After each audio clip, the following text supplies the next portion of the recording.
You are all going to die, which is a good thing actually. Let me explain. Humanity has grappled with death since, well, as long as we have lived, which makes sense. Death is really scary, but why does it scare us so much? Well, to get a real scientific answer for that, we'd have to dive into a whole load of sciencey brain stuff, and I quite frankly am studying English in order to avoid the sciencey stuff. So instead we can look for a less scientific answer and more for one that will actually make sense.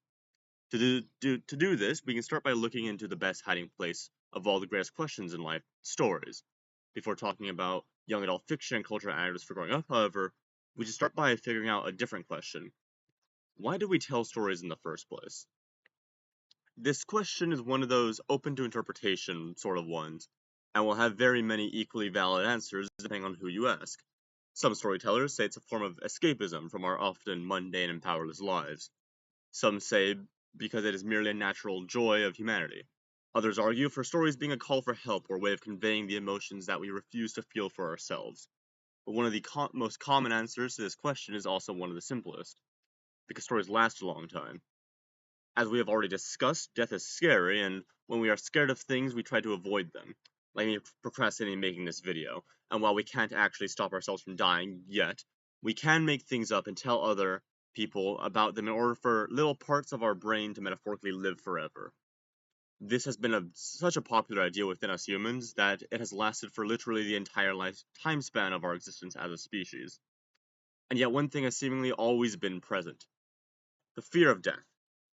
It's been such a present anxiety in our minds that the very first story that we still have access to, that being the Epic of Gilgamesh, an epic Sumerian saga carved into a scattering of stone tablets, that we so far have only found 12 of, centers its entire narrative on an incredibly strong but outright terrible king who is so afraid of dying after his very, very close best friend dies in his arms, and the lengths that he goes to in order to try and achieve immortality because of this. Eventually, failing and returning to his kingdom as a better man and ruler. So, what can we learn from this 4,000-year-old story? Well, considering the fact that it's been 4,000 years and we're still talking about him, it seems like Gilgamesh got his immortality after all. We can assume that the reason so many of these tales of Gilgamesh, who, despite the fantastical story, historians are pretty sure was actually a real king, are still around today is because after he returned from whatever journey he was on, he actually went on to become a pretty good ruler.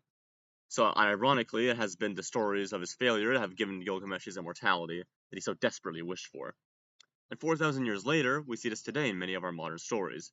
Not the monster-slaying, world-traveling, stone tablet-creating epics from millennia ago, but still stories of death, and what it makes us do in the face of mortality. This is where we arrive at Jennifer Makumbi's novel, A Girl is a Body of Water. This culturally inspired, heavily personal, and magically laced story does not shy away from death, and it adds not just a heavy amount of realism to the novel, but also a touch of the true value that death brings to life. Since the majority of the book is centered on the coming-of-age story of Chirabo, a young girl striving to find her place in a world she does not fully understand, which in and of itself is a classic pillar of coming-of-age stories, we are offered glimpses into how she thinks and deals with death. One of the foremost examples of this comes in the final act of the novel Why Pen Hens Peck at Each Other, in which, in response to finding out about the news of Tom's death, she shows that despite her immense growth in academics, politics, and overall life experiences, some beliefs are harder to shake. It's frankly just incredibly human. He was alive, Chirabo exploded. He was not sick when I left home. People don't just die. And in some ways, within this understandable outburst, she is correct. People, at least on some metaphorical level, don't just die. They don't cease to exist just because their bodies stop functioning. Their memories they shared with those still living, the lasting legacies that they imprint upon society, and the stories that they shared with future generations to hear, learn from, eventually share themselves, are all very much still alive for years after their literal deaths. Now, while there are those narrators like Chirabo, who struggle to cope and deal with death due to their age and lack of experience with the subject, there are also those like Nansuda, who in a powerful act of self-empowerment take the initiative to literally dance with death. It is this dance with death that lends itself so well to coming-of-age and young adult stories. Both genres are often entrenched in the finding of one's identity through struggle or by seeing the identities expressed by the older characters around them. However, before returning to Nansuda's particular death dancing style, let's take a look at a different perspective in the main conflict of Rohin and Mysteries of White Hairs and Cricket. In this short coming-of-age story, we follow Rohinton's life in 1987, as he navigates growing up, bound both to his pride for his home country of India and the expectations of his family. But in the conflict that is shown between him and his father, is not so much a result of clashing ideologies, but his father's insistence on staving off any signs of mortality. We watch as he describes how his father went about this, having him pluck the ever-encroaching white hairs from his head each morning. Daddy relied on my nimble 14-year-old fingers to uproot the signposts of mortality spreading week by week. While this might seem to be trying to paint his father as an irrational and fear-ridden aging man, there is a much stronger message within this story, that no matter our social status, class, success, or even our general health, we all fear death, and what it will do to our legacy. Because of this, he writes stories to make our legacies last. And these legacies are often important to us because we fear what may happen should our legacies be forgotten. For as long as we have a record of stories, even the greatest of men and kings have had this fear. From Gilgamesh to Rohinton's father, we will always fear the undeniable fact that we will die, and this has been explored an uncountable amount of times in these stories that revolve around this overall concept of coming of age. When something is so prevalent within the minds of the focal characters and those they interact with, it is only reasonable that their response to this fact serves as a way of defining their ideology and setting them up for growth. In many cases, these young characters, in experience with death, are often idealistic and in some prior state of emotional turmoil, having reactions akin to Chirabo's, with denial and distrust being the foreground of the emotional landscape. Going back to the ancient tale of Gilgamesh too, we see this denial of mortality prevalent in even the most ancient stories. However, some young narrators take a different stance, such as the case of White Hairs and Cricket, where, due in some part as well to inexperience with the subject, are confused or even repulsed by the very idea of trying to defy death. But it is not just these young narrators which nevertheless see the beauty in the peace which death may bring. The elder characters, whether they be parents, grandparents, or mentors, often show a much more peaceful and fulfilled take on the whole imminent death thing. Such is the case of Insuta in A Girl Is a Body of Water. While the flee from death is a common and frankly quite healthy response, there's a freedom in dancing with death, sometimes in a literal sense, that comes from the total acceptance of it.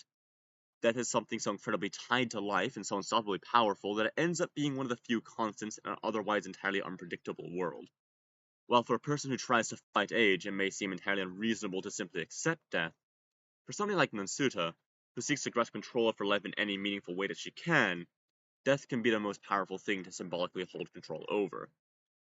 With this mentality, she can both make the most of her life and leave others, like Chirabo, without denial or fear that her legacy may be lost and instead leave them with valuable lessons.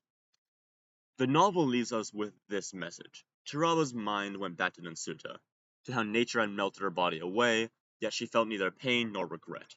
She had the stubborn conviction that since the world had created Nansuta's captive grandmothers and had given her Nansuta and Aunt Abi and Jaja Nisangi and Kana, there were other women out there. It is a powerful thing to see. Just like with Gilgamesh, Nansuta is immortalized due to how she lived, long after she has died, both by Chirabo and all who read this story.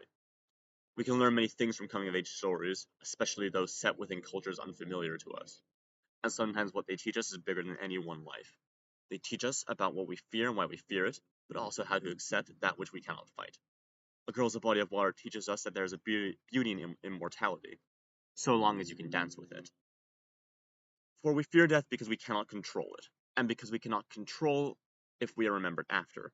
But there is a freedom in not having control, and that freedom allows us to dance and laugh and cry and leave the world with a lasting legacy that those who we were gifted enough to live with can hold on to. Thank you. My name is David Wisner. That is my final presentation. And thank you for an incredible semester, a incredible couple semesters actually, with a few of your classes. You've been an incredible professor, and I will not be returning to Channel Islands next year, but I just wanted to let you know that you are one of the highlights of my time being here. Have a great summer, and hopefully everything goes well.